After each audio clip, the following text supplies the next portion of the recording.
আল্লাহর রাসূল সেই সময় আমাকে বিস্তারিত ভাবে বলেছিলেন, রে আলে শুনে রাখো, শুনে নাও, আমি এই জন্য হাসলাম, মহান আল্লাহ পাক রব্বুল আলামিন এত দয়াবান, এত মেহেরবান, এত রহমানুর রহিম। মহান আল্লাহ পাক রব্বুল আলামিনের নিকটে যদি আমার বান্দারা, আল্লাহর নিকটে প্রত্যাবর্তন হয়, মাহবুদের নিকটে যদি তওবা করে, আল্লাহর নিকটে যদি ক্ষমা প্রার্থনা করে, আল্লাহর নিকটে যদি অ্যাপ্লিকেশন জানাই রে, মহান আল্লাহ পাক রব্বুল আলামিন ওই তওবাকারী বান্দার প্রতি অত্যন্ত খুশি হন। আল্লাহ পাক রব্বুল আলামিন ইস্তেগফারকারী বান্দাদের প্রতি অত্যন্ত খুশি হন, এত খুশি হন আল্লাহ পাক রব্বুল আলামিন তওবাকারীদের প্রতি এত খুশি হন, আর কোন বান্দার প্রতি ততটা খুশি হন না। নারায়ে তাকবীর। আল্লাহ পাক রব্বুল আলামিন অত্যন্ত খুশি হন।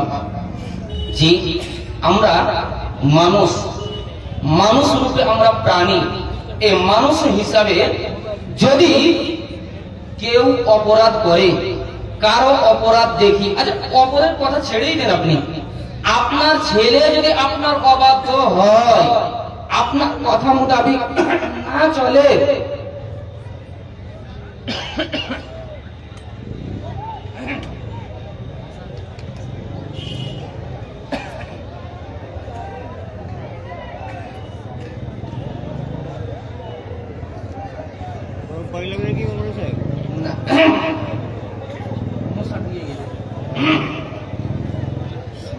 আপনার কথা মোতাবেক যদি আপনার ছেলে না চলে, তাহলে কি হয়? বেটাকে রাগের মাথাতে ত্যায্য পুত্র করে দেয়, তাই না? দেখেছেন বহু মানুষ এরকম, নিজের বেটাকে পর্যন্ত ত্যায্য পুত্র করে, যা আমার বাড়িতে থাকার তোর প্রয়োজন নেই, তোর আমার বাড়িতে কোনো স্থান নেই বলে বেটাকে ত্যায্য পুত্র করে দেয়। এটা মানুষের একটা স্বভাব। কিন্তু আল্লাহ পাক রব্বুল আলামিন কত বড় দয়াশীল। বান্দারা যতই গুনাহ করুক না কেন, যতই পাপ করুক না কেন, যতই পাপে ডুবে থাকুক না কেন, আল্লাহ পাক রব্বুল আলামিনের নিকটে তওবা করলে ওই তওবাকারী বান্দার প্রতি মহান আল্লাহ পাক রব্বুল আলামিন সহনশীল হন। আল্লাহ পাক রব্বুল আলামিন অত্যন্ত দয়া করেন। মহান আল্লাহ পাক রব্বুল আলামিনের দয়া অসীম দয়া। একজন বিদ্বান ব্যক্তি, বুজুর্গ ব্যক্তি রাস্তা দিয়ে হেঁটে যাচ্ছেন, কিছু যুবকেরা, তারা সাধারণ যথেষ্ট জ্ঞান রাখে না, তর্ক যারা নয়, যারা গুনাহ করে না, গুনাহের সাথে যারা জড়িয়ে নেই, তাদের প্রতি আল্লাহর অনুগ্রহ বেশি, তাদের প্রতি আল্লাহ পাক রব্বুল আলামিনের নজর একটু বেশি থাকে। তো এই নিয়ে আমাদের আপসে ঝগড়া, আমাদের তর্ক। তো এর আসল রহস্যটা কি একটু বলে দিতে পারবেন? ওই বুজুর্গ ব্যক্তি বলছেন যে বাবা, আমি তো আলেম নই, কোরআন হাদিসের উক্তি দিয়ে আমি তো বুঝাতে পারবো না রে বাবা, তবে একটা কথা আমি বলি। সে কথাটা কি? আমি হলাম তাঁতি বুঝলেন আপনারা? তাঁতি এখনকার মানুষ বুঝতে পারবে না।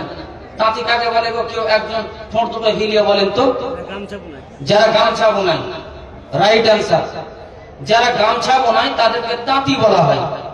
তো বাবা, আমি হলাম একজন তাঁতি। আর কাপড় বোনার জন্য দুটো জিনিসের প্রয়োজন, একটা হলো টানা আর একটা হলো বানা। একটা হলো কি? টানা আর একটা হলো বানা। এই দুটো জিনিসের প্রয়োজন। তো আমি যখন ওই কাপড় বোনাতে শুরু করি, যখন কোন একটা সুতা ছিঁড়ে যায়, একটা সুতা যখন ছিঁড়ে যায়, তো সুতা ছিঁড়ে গেলে আবার ওই সুতাটাকে কি করি? গিড় দিয়ে দিই, জড়িয়ে দেওয়ার পরে একটু ওই ছিঁড়া সুতার উপরে নজরটা বেশি রাখি, ছিঁড়া সুতার উপরে নজরটা বেশি লাগে, আবার যেন ছিঁড়ে না যায়, আবার যেন কানেকশন না কেটে যায়। আল্লাহু আকবার। কত সুন্দর করে ওই বুজুর্গ ব্যক্তি ওই যুবকদেরকে বুঝাচ্ছেন। বা আমার মনে হয় আমার যেটা সমীক্ষা, ওই বুজুর্গ ব্যক্তি বলছেন আমার সমীক্ষা হলো এই, মহান আল্লাহ পাক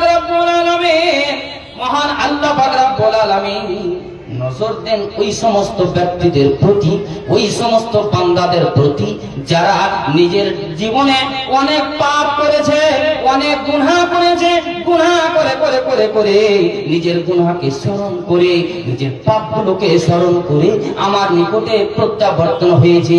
আল্লাহর নিকটে যারা প্রত্যাবর্তন হয়েছে, তওবা করেছে, ইস্তেগফার করেছে, আল্লাহর সাথে সম্পর্ক হারিয়ে গিয়েছিল, আবার আল্লাহর সাথে সম্পর্ক জড়িয়েছে, ওই বান্দার প্রতি মহান আল্লাহ পাক রব্বুল আলামিনের সম্পর্ক বেশি থাকে।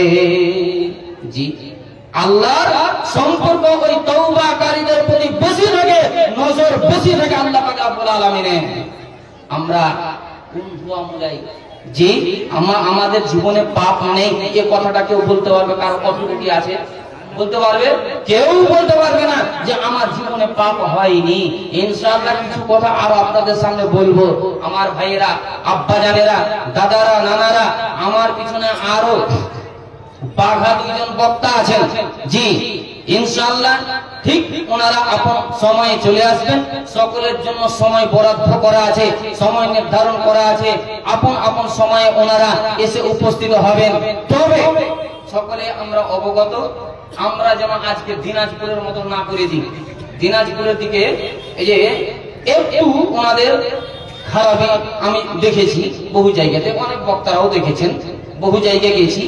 তো দিনাজপুরের দিকে কি আছে, বক্তব্য হচ্ছে হচ্ছে হচ্ছে ঠিক ঠিক মাদ্রাসা পারপাসে, মসজিদ পারপাসে, মসজিদের উন্নতি সাধনে, মাদ্রাসার উন্নতি সাধনে যখন মানুষকে একটু বলা হয়, একটু ইঙ্গিত ইশারা করা হয়, ওই ইঙ্গিত ইশারা যেমনই হয় সঙ্গে সঙ্গে তখন উঠতে আরম্ভ করে, মানুষ পালাতে আরম্ভ করে। তা আপনাদের নিকটে আমার বুক ভরা একটা রিকোয়েস্ট, একটা আবেদন, আপনাদের নিকটে আমি ইলতেজা রাখছি, বড়াই মেহেরবানি, দয়া করে কেউ উঠে চলে যাবেন না যে এখন গান শুরু হয়ে গেল উঠে চলে যাব। এই যে আদায়ের জন্য বক্তব্য ফুটে উঠবে না, কারণ একদিকে টান টেনে আছে।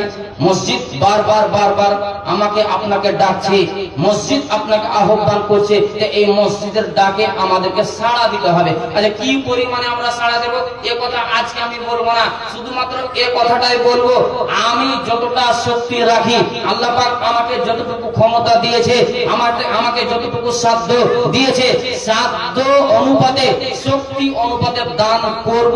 এইরকম আপনার মনের মাঝে আপনি গেঁথে নেন, গেঁথে নেন। আপনি যদি 5,000 ক্ষমতা রাখেন, ওই টাকাটাই আজকে দেবেন।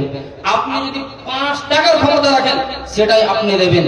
10,000 ক্ষমতা আছে, মৌলভী সাহেব আমি 10,000 পারবো, আল্লাহ আমাকে ওই রকম অবস্থা দিয়েছে, সেই শক্তি আমার আছে, দেব না, আমি 5,000 দিচ্ছি, এমনটা না করে দয়াপূর্বক